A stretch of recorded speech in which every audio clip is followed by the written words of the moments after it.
Fixing isn't healing. Boundaries, self-focus, release, reclaim the lost self, identity, power, soul retrieval. This is from the Shadow Oracle deck. Not everyone will understand. An escape from stillness. And so distraction, inner turmoil, and avoidance. Stillness is the opposite. It's not the same as stagnancy. You might be currently, what I'm hearing here is you might be in a stagnant situation right now. You are trying to control a lot of outcomes or a lot of situations in your life. And the thing is, that is what's distracting you from the healing that you actually need to do. You're trying to fix things, and in the process, you are probably making a mess of a lot of things. And the thing is, it's very much that sense of putting band-aids on a gaping wound, because you are avoiding something that is, what is you're avoiding? You're avoiding your shadow. You're avoiding the wounds, the things that are actually something that you actually have to transmute. There's things that you actually need to transform in order for you to move forward in life. Is this about, yes, this is about your general life, your abundance as well, with your expansion as well, or like with your duties as well. Again, self-worth.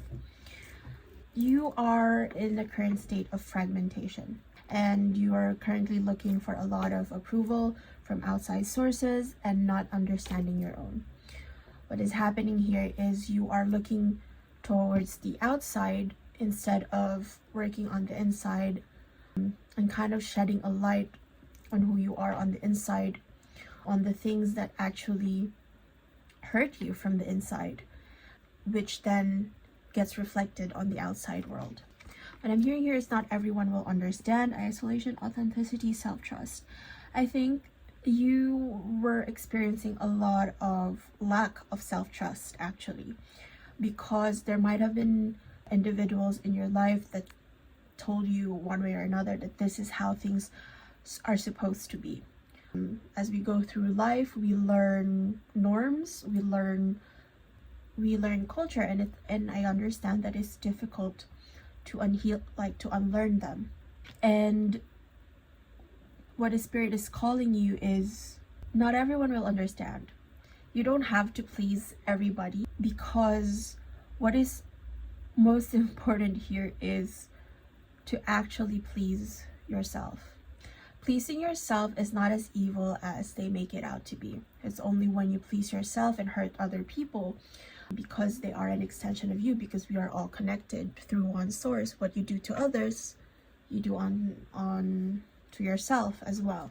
If you don't extend grace to yourself, you're not capable of extending grace to others as well. I think here the call for you here is to shed a light on your shadows, because the thing is, what is happening is that festers. The wound will fester if you do not shed a light on it. If you do not air out a wound, that will fester.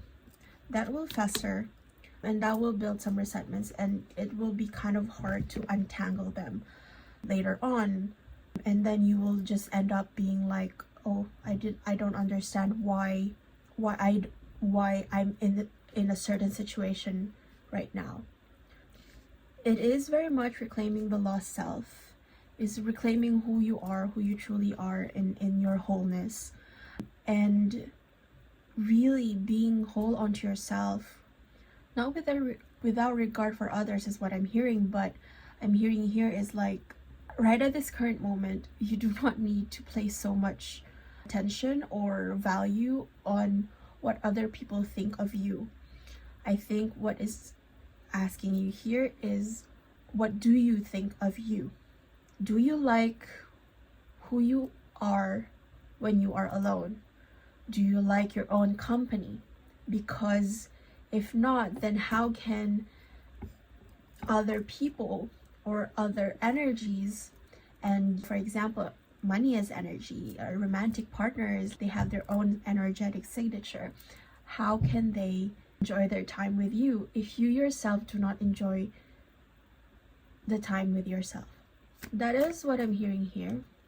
There's that wound as well of perhaps shame.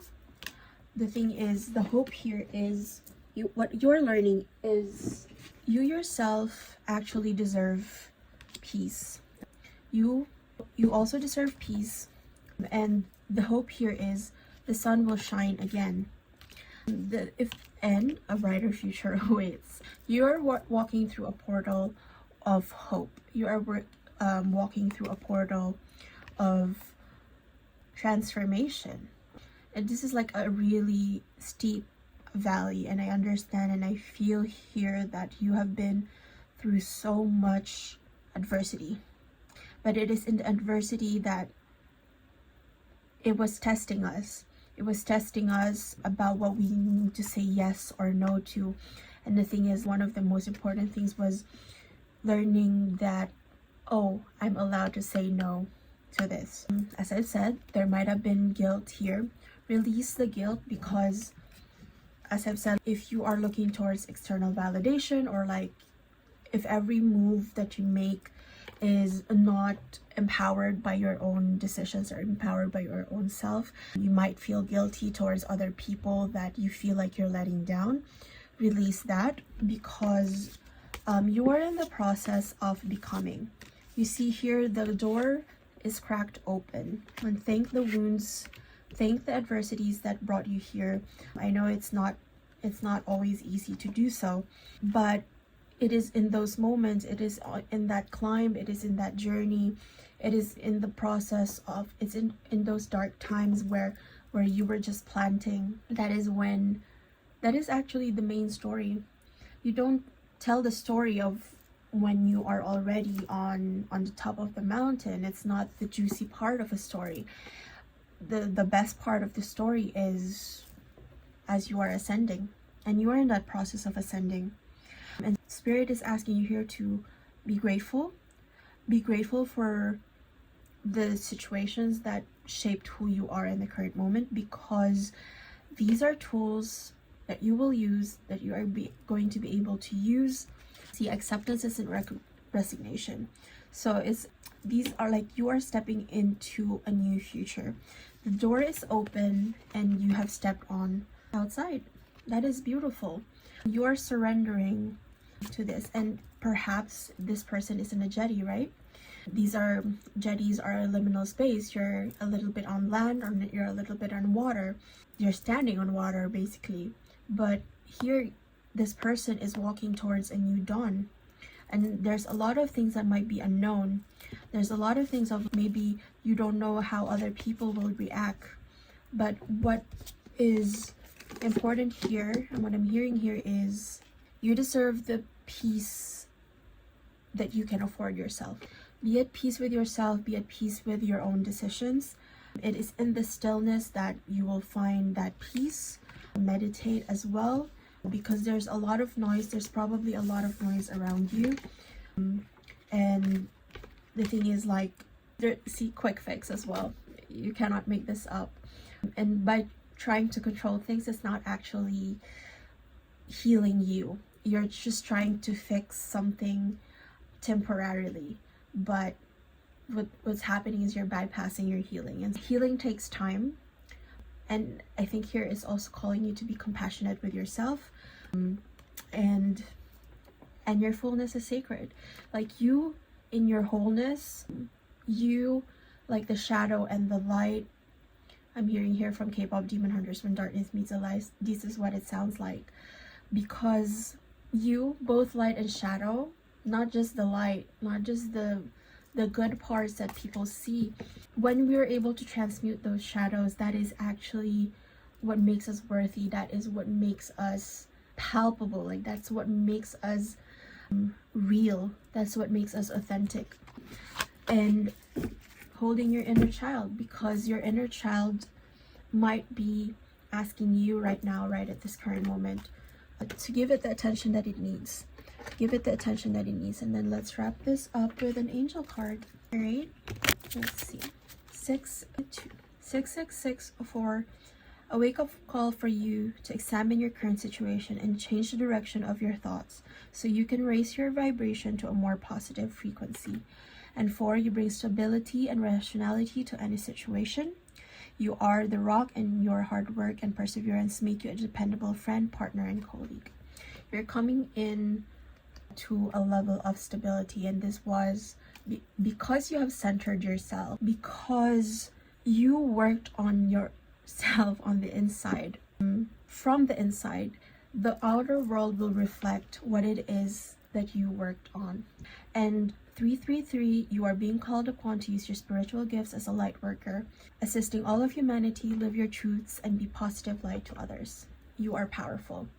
Comment one of these to claim this reading, but the thing is, as a light worker, and I hope I'm as a light worker myself, that is what is being asked of us, is to live our truths to the fullness of our own capacity, to live our authentic lives to the best that we can. If there are things that we have, if there are shadows that we have, transmute them, transform them into something that will help other people have hope, and help other people transmute their pain into hope. And I think that is what I'm hoping to do with Lifelight Wisdom as well. And I hope that you can share that journey with me. That has been it for your reading, and I'll see you guys next time. Bye.